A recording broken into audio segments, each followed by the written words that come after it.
ચિંકી ઊંઘમાં પણ હાથ હલાવે છે, જાણે રીલ બદલતી હોય, અને પપ્પા છાપું વાંચે છે.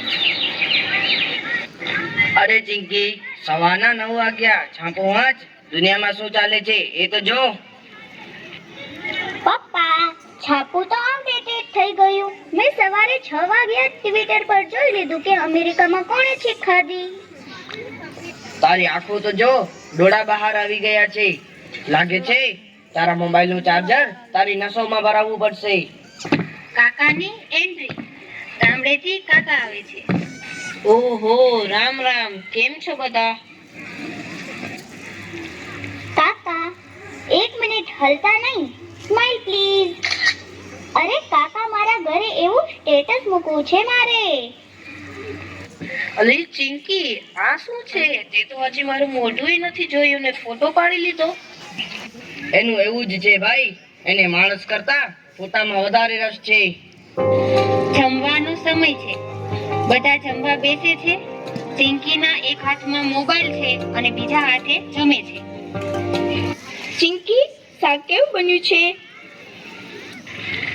મમ્મી, શાક તો એકદમ વાયરલ છે. મમ્મી, તું આવી વાનગીઓ બનાવ, હું તારો વિડિયો ઉતારીશ અને YouTube પર મૂકી દઈશ. તું વાયરલ થઈ જઈશ અને તને ઘણા બધા લાઈક્સ મળશે. છાને હવે લાઈક્સ વાળી છાની માની મોબાઈલ સાઈડમાં મૂકી જમવામાં ધ્યાન આપ.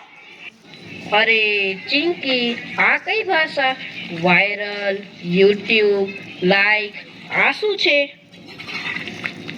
એ ગાંડી થઈ ગઈ છે. કાલે રાત્રે ઊંઘમાં બોલતી હતી, લાઈક કરો, શેર કરો અને સબસ્ક્રાઇબ કરો. મને તો બીક લાગે છે કે ક્યાંક સપનામાં મને બ્લોક ન કરી દે. અચાનક ચિંકીના હાથમાંથી મોબાઈલ છટકીને ઝાડની વાટકીમાં પડે છે. અરે બાપ રે બાપ, મારો આઈફોન ડૂબી ગયો. મારો આઈફોન આત્મહત્યા કરી રહ્યો છે. અરે બેટા, ફોન જ પડ્યો છે ને, ગંગામાં ડૂબકી મારી એમ સમજી લે.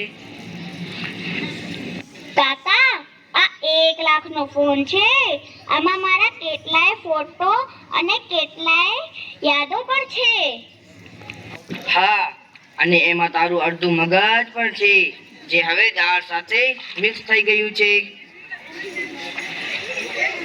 જોયું ચિંકી, તારી આખી દુનિયા એક વાટકી દાળમાં સમાઈ ગઈ. જો તારી પાસે સાચા મિત્ર હોય, મેદાનની રમત હોત, તો તને એટલો દુઃખ ન થાત. પપ્પા, મને સમજાયું.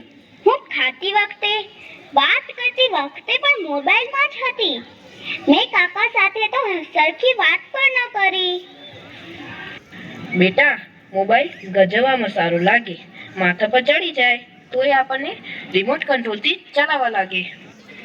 મિત્રો, ફોન તો વોટરપ્રૂફ હોઈ શકે કે પાણીમાં પડે તો પણ કાંઈ ના થાય, પણ જીવન તો મોબાઈલ પ્રૂફ, એટલે કે મોબાઈલ મોબાઈલ જ ન હોવું જોઈએ.